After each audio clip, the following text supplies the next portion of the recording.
Good morning students. हम पढ़ रहे हैं लेसन नंबर 13 में इंश्योरेंस। आज हम पढ़ेंगे इंश्योरेंस एजेंट की कैरेक्टरिस्टिक्स क्या क्या है, यानी एक इंश्योरेंस एजेंट में कौन कौन सी कैरेक्टरिस्टिक्स होनी चाहिए। तो फर्स्ट है इंश्योरेंस कंपनी और insurer appoints the insurance agent, यानी इंश्योरेंस एजेंट को कौन अपॉइंट कर सकता है, या तो इंश्योरेंस कंपनी या फिर कोई इंश्योरर यानी कोई मालिक हो तो वो ही इंश्योरेंस एजेंट अपॉइंट कर सकते। इसके बाद the insurance agent has to obtain licence as per rules under section 42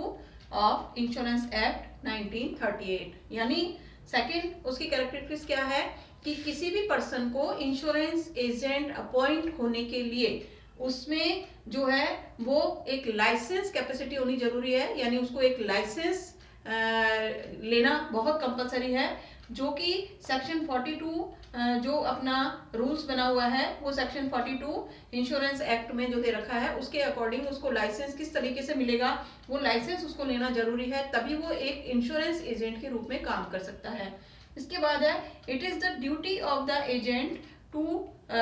locate the prospectus insured and to encourage them for taking insurance। और फिर क्या उसका मेन नेक्स्ट कैरेक्टरिस्टिक्स क्या है कि उसकी ये ड्यूटी बनती है लाइसेंस प्राप्त करने के बाद इंश्योरेंस एजेंट की कि वो अपने ओर से यानी अपनी तरफ से लोगों को मतलब प्रस्ताव दे कि वो एक इंश्योरेंस कराएं, यानी इंश्योरेंस जो पॉलिसीज हैं उनको प्राप्त करने के लिए या इंश्योरेंस के जो प्रस्ताव हैं उनको दे करके इंश्योरेंस कराने के लिए उसको हमेशा प्रयास करते रहना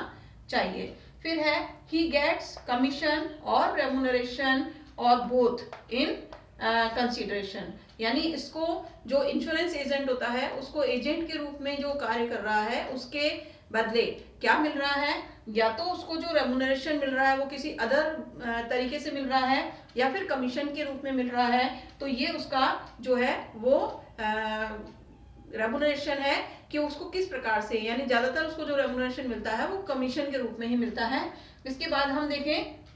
कि usually an insurance agent has no right to collect premium, यानी जो इंश्योरेंस एजेंट होता है उसको प्रीमियम कलेक्ट करके अपने पास रखने का, he has the right to issue premium, यानी प्रीमियम इशू करने का भी उसको राइट नहीं है, फिर रिसिप्ट देने का भी उसको राइट नहीं है। He can not appoint any sub agent on commission, यानी इंश्योरेंस के लिए प्रीमियम लेने कलेक्ट करने के लिए या प्रीमियम को जमा कराने के लिए या प्रीमियम का कोई भी कार्य करने के लिए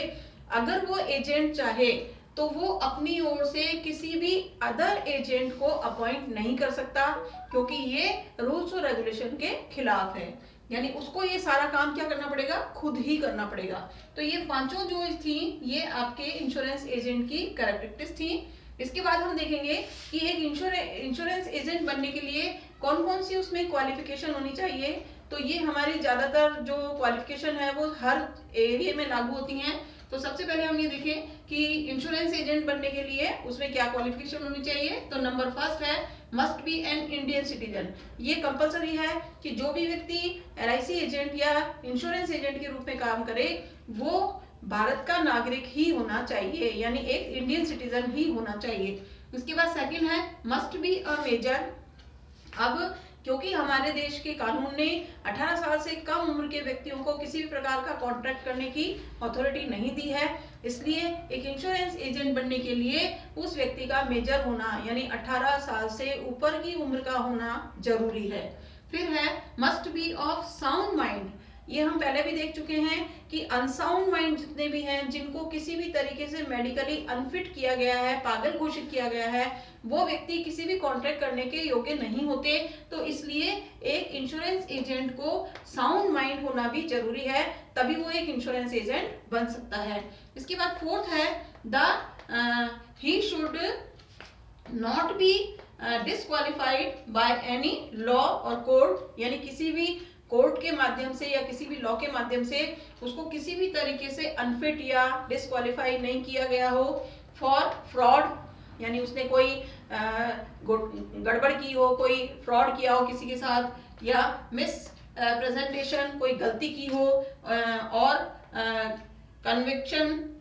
ऑफ सम क्राइम, कोई भी उसने अगर क्राइम किया है कोर्ट के आधार पर और उस क्राइम के बदले उसको जो है वो कोई ना कोई सजा मिली है, तो मोरल प्रिविशन और एनी सच एक्ट, किसी भी एक्ट के थ्रू वो जो है वो एक डिस्क्वालीफाइड मैन नहीं होना चाहिए जिसमें अपने लॉ के अकॉर्डिंग या कोर्ट के अकॉर्डिंग उसको डिस्क्वालीफाइड किया गया हो, कोई फ्रॉड के कारण से या किसी भी अन्य कारण से उसको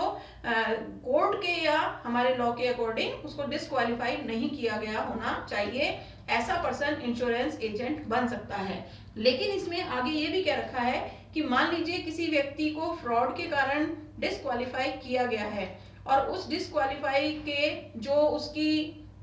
मतलब जो उसको सजा मिली है उस सजा को पूरा हुए 5 वर्ष बीत चुके हैं, यानी वो सजा वो भुगत चुका है और उस सजा को पूरा हुए 5 साल बीत चुके हैं, तो आफ्टर 5 ईयर यानी सजा के बाद 5 साल बाद he should become an agent, यानी वो एक एजेंट बन सकता है। तो ये हमारी थी कैरेक्टरिस्टिक्स इंश्योरेंस एजेंट की और ये थी हमारी क्वालिफिकेशन जो इंश्योरेंस एजेंट में होनी चाहिए। इसके आगे का टॉपिक हम अगले लेक्चर में करेंगे।